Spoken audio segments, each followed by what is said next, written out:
Los nodos son uno de esos conceptos en astrología que todo el mundo usa y del cual todos los astrólogos hablamos, pero hay demasiada desinformación acerca de qué son los nodos, para qué sirven, de dónde vienen, cuál es su origen. Justamente ayer una persona me escribió diciendo que estaba mal una cosa que yo había dicho, y es que los nodos, el nodo medio, siempre está retrógrado. Y me decía, esto es imposible, porque eh, hay fases, los planetas están a veces retrógrados y a veces directos. Es claro, es que el nodo no es un planeta, por lo tanto no se mueve o no se comporta con la lógica de un planeta. Pero muchos astrólogos toman a los nodos como si fueran planetas y en realidad son puntos matemáticos en la órbita aparente del Sol alrededor de la Tierra, en donde esa órbita se corta o se cruza con la órbita proyectada de la Luna. Es interesante poder entender la parte astronómica de los nodos. También otra cosa que me resulta súper interesante es que muchos astrólogos hoy, cuando hablan de los nodos, usan la visión humanista moderna que impuso Dane Rudyard en la década de los 60, diciendo el nodo sur es aquel lugar de donde venimos, tiene que ver con vidas pasadas, el nodo norte es el camino evolutivo, pero esto no siempre fue así. Ese concepto tiene apenas 50 o 60 años. Entonces es interesante ver cómo a lo largo de la historia se fue tratando los nodos, se fueron tratando los nodos, empezando porque cerca de los nodos ocurren los eclipses. Y ya en el periodo babilónico, hace más de 5.000 años, había un listado muy exacto de cuándo iban a ocurrir los eclipses, con lo cual ya se tenía hecho el cálculo de los nodos. Y en el periodo babilónico, nosotros usamos una astrología que comenzó en todo lo que es la zona de Irán e Irak, cerca del Éufrates.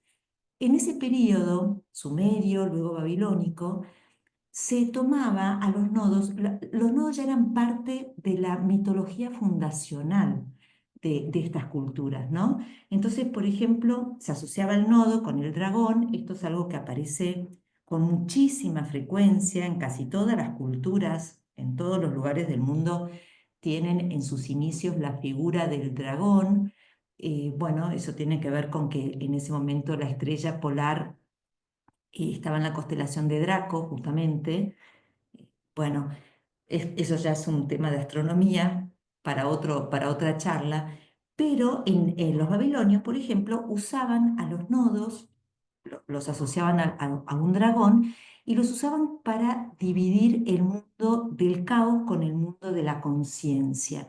Entonces, estaba este mito en el que el dragón era vencido por la luz de la conciencia y se dividía el mundo en 6 constelaciones por encima, sobre el lomo del dragón, otras 6 constelaciones en la cola del dragón, y ese dragón tenía que ver con la figura del nodo. Entonces tenía una función de umbral entre el mundo conocido y el mundo desconocido, ¿cierto? Bueno, que eso la verdad es que tiene mucho sentido porque finalmente los eclipses tienen que ver con esa cuestión más fatídica en donde parecería que las fuerzas incontrolables de la vida o de la naturaleza pasan a primer plano. También es interesante saber que el primer registro de los nodos usados en una carta natal es del periodo helenístico, del siglo I antes de Cristo. Acá podemos ver esta imagen que se encontró. Puede ser que haya algunas previas a esto, pero esta es la primera que se encontró, en donde en una carta natal vemos el nodo sur, aquí el nodo sur en Aries y el nodo sur en Libra.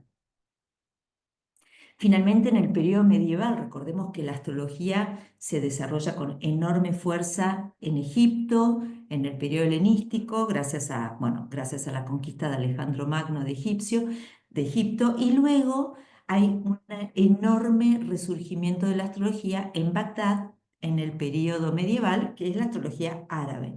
Y los árabes tienen un concepto diferente de los nodos, del que traían los babilonios.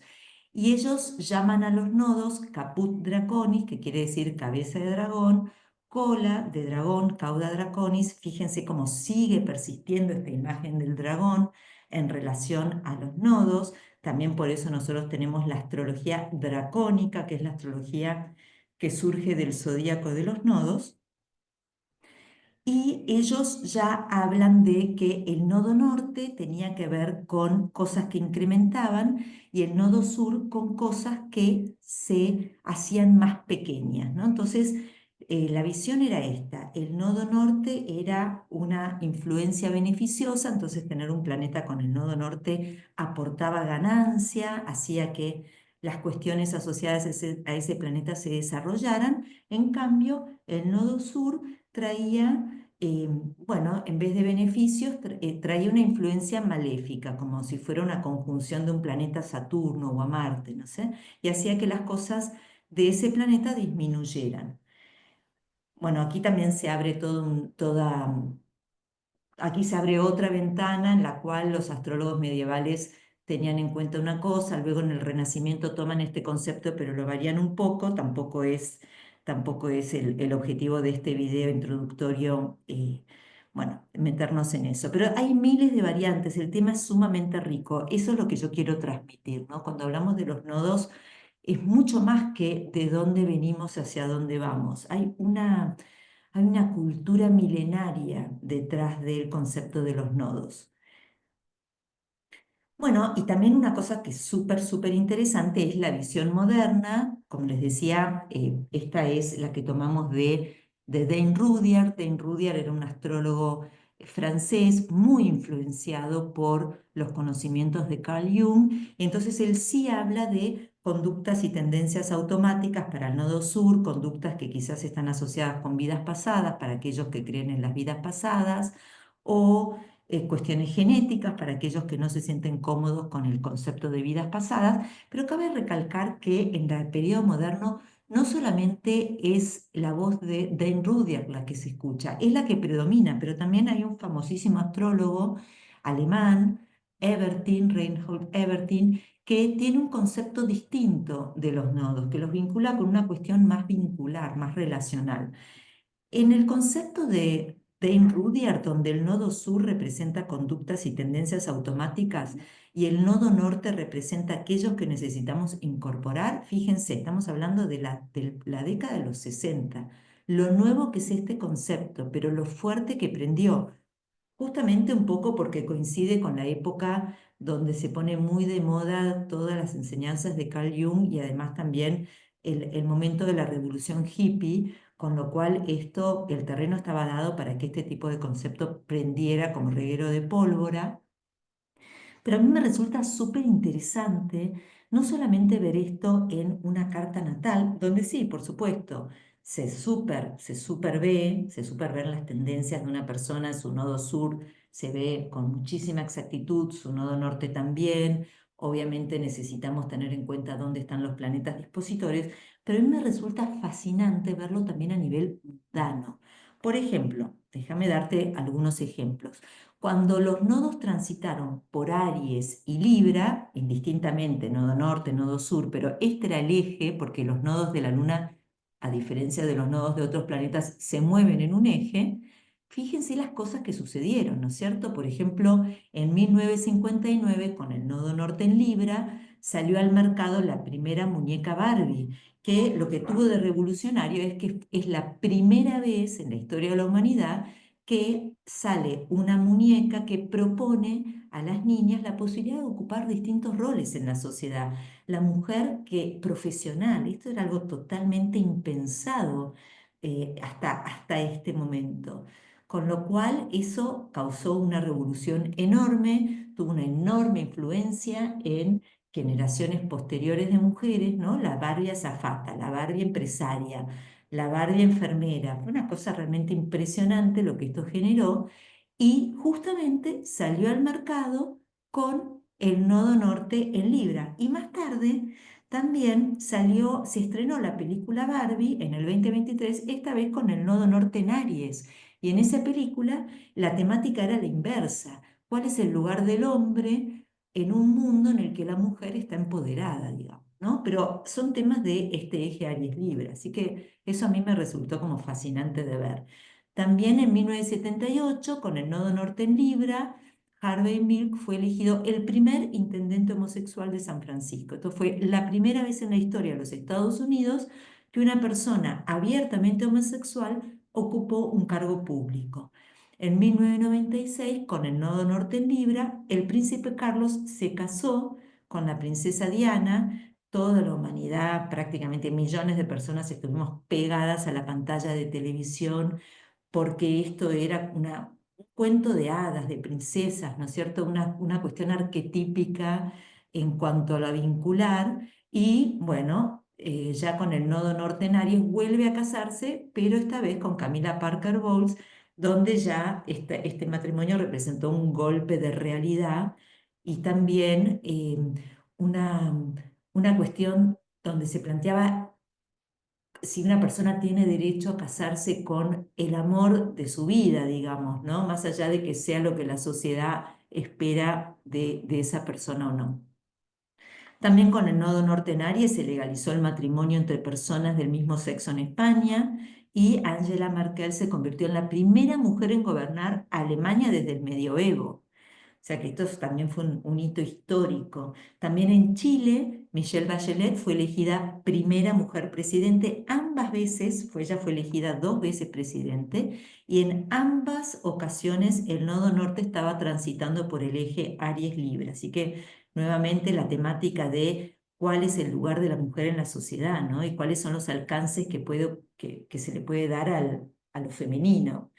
Así que bueno, son así, me parece que es interesantísimo también poder mirar los ejes nodales eh, a, a nivel mundano, no solamente a nivel personal, aunque repito, creo que uno en una consulta podría hablarle a la persona de su eje nodal exclusivamente y prácticamente ocupar una sesión de 60 minutos por la cantidad de información que nos puede dar el nodo bien utilizado, ¿no es cierto? Una cosa también es qué pasa cuando los nodos transitan nuestros ángulos, los ángulos de nuestra carta natal. Esto suele representar momentos evolutivos muy importantes para una persona, así que también son cosas para tener en cuenta. Pero algo que a mí me fascina y del cual muy pocos astrólogos hablan, es un tema que desarrolló un astrólogo norteamericano en la década de 1930 y él habla de el bamboleo de la luna. Y él nota, era un astrólogo, ahora se me escapa el nombre, bueno, se me escapa el nombre, lo pondré al pie de este video, pero él hacía estadística, él trabajaba para empresas de seguros y él notó que había determinados momentos en los que había mayor cantidad de pedidos de seguros porque había más catástrofes y se dio cuenta que esto coincidía con el Sol transitando, ya sea en cuadratura o en conjunción a los nodos, sea o no un eclipse, ¿no? Porque en una conjunción del Sol con los nodos puede ser un eclipse si la Luna está involucrada, o una oposición, digamos, ¿no es cierto? Pero él lo nota con la cuadratura y con la conjunción, más allá de que fuera o no con eclipses, e incluso nota que el comportamiento de las personas varía en estos momentos, más que cuando hay un eclipse. Súper interesante el concepto de bamboleo de la Luna, que les pongo un ejemplo. Tenemos el nodo, el eje nodal en el grado 3 de Tauro Escorpio, el Sol en el grado 8 de Acuario, formando por 5 grados una cuadratura. Hay un orbe en esto, no me voy a extender aquí ahora, pero se toma un orbe, y en ese momento, por ejemplo, fue la explosión del cohete Challenger, que explotó al despegar. Muchos de nosotros recordaremos el impacto que eso generó en enero de 1986 cuando estábamos todos mirando este gran evento y bueno, el cohete explotó. Bien, bueno, si están interesados en mirar más a fondo los nodos, quiero invitarlos a una jornada, es una jornada de 3 horas, donde vamos a estar mirando los nodos a nivel personal, usando cartas de los presentes, a nivel también mundano, con enorme detalle. Vamos a poner la lupa sobre los nodos. Me parece que es momento de que los astrólogos tengamos un conocimiento más consistente sobre aquellos recursos que utilizamos. Así que si ¿Estás interesado? ¿Tenés un nivel intermedio? Este es un curso, es un taller, una jornada un poquito más avanzada. Te invito a que seas parte de esta jornada que me parece que va a estar muy, muy interesante y bueno, muy divertida porque siempre aprender de astrología es maravilloso. Nos vemos.